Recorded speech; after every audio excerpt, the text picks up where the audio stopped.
Tasty એવું શાક બનાવવા માટે આપણે એક કડાઈમાં મોટી 3 ચમચી જેટલું તેલ ગરમ કરવા મૂકી દીધું છે। તેલ ગરમ થાય એટલે એમાં અડધી ચમચી રાઈ એડ કરીશું, અડધી ચમચી જીરું એડ કરીશું અને ચપટી હિંગ એડ કરીશું અને આદુ લસણ અને મરચાંની પેસ્ટ એડ કરીશું। એમાં 1 ચમચી બેસન એડ કરીને 1 મિનિટ માટે આપણે સાંતળી લઈશું।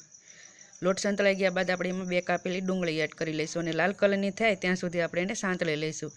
ડુંગળી સંતળાઈ ગયા બાદ એમાં 2 ટામેટા કાપેલા એડ કરી લઈશું અને સોફ્ટ થાય ત્યાં સુધી આપણે એને થવા દઈશું।